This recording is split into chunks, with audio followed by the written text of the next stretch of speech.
Hi, everyone. So today I wanted to talk about interest rate buy downs and go through what that is and how that works.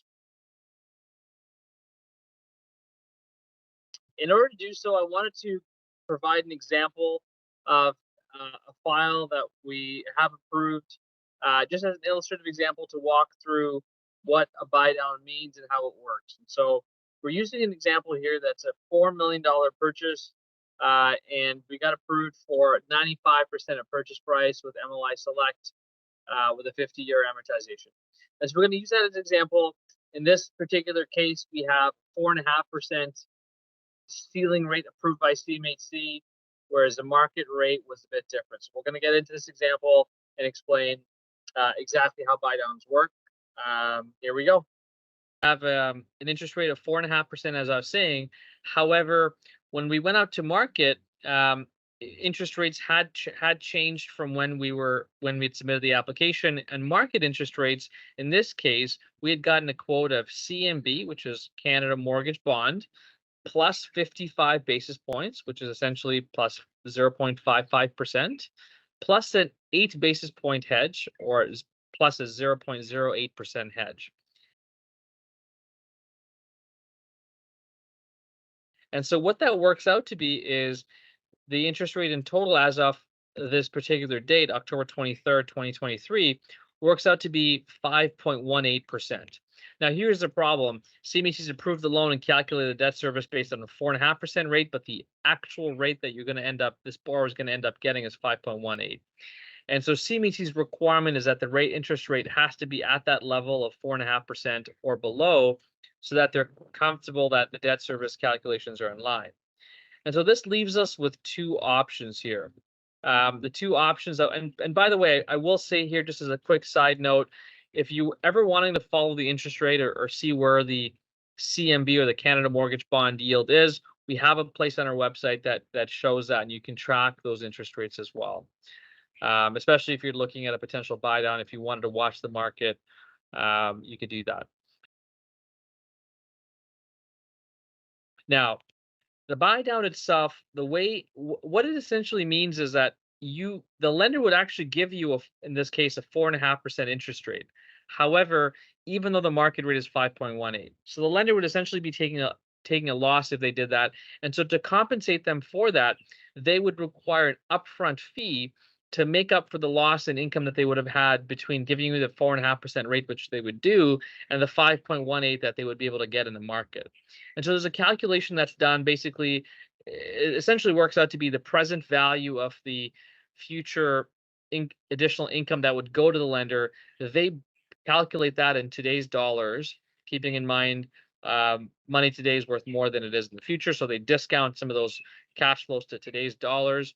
And this is how the calculation works. There's a calculator that we'll send you, but this calculator that we'll send you and that you'll have access to essentially shows that this loan amount, keeping in mind the loan amount we're using is the gross loan, meaning the loan that you're approved for plus the CMHC premiums and application fees added to it, because the entire amount is being lent out, and so that's the amount that's used as one of the inputs for the principal amount.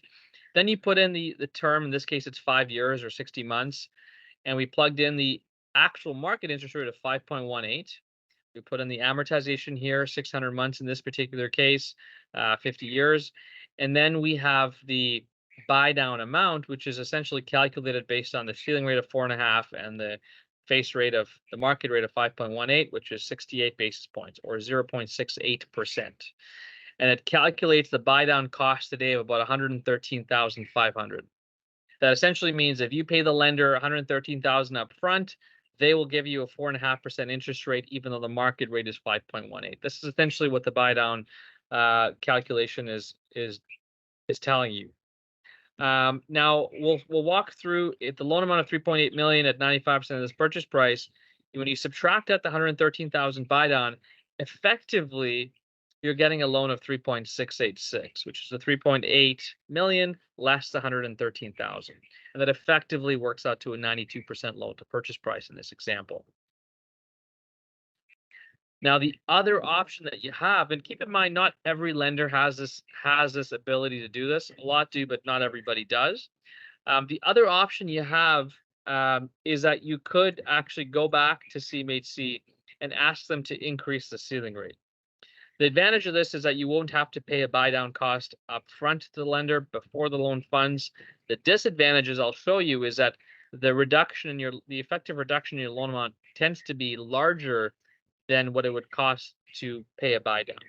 And so if you take this in this particular case, if you take the loan and you increase the ceiling rate from 4.5 to 5.18, the loan actually drops to 3.53 million, which is effectively $266,000 less than the loan amount was approved for.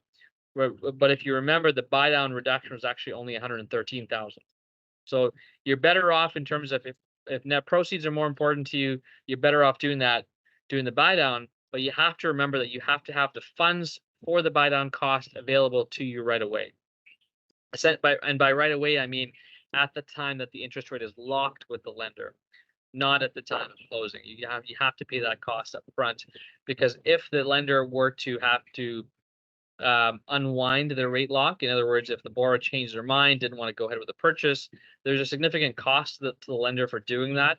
And so that's why that buy down cost is required right away, because there's real impact to the lender if it's not if the deal doesn't come together because the borrower, for example, changes their mind or isn't able to come up with enough cash to close, or whatever the reason may be.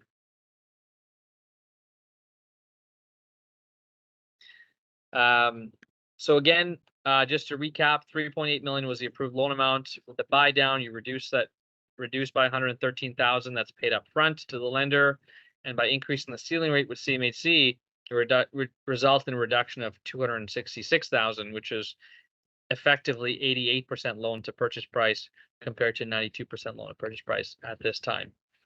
Hopefully that is helpful to you. If you have any questions, let our team know. This is a really topical issue right now, so we really wanted to make sure that we were clear and were able to explain to you how this works. Thank you so much for your time, and we'll talk to you soon. Bye.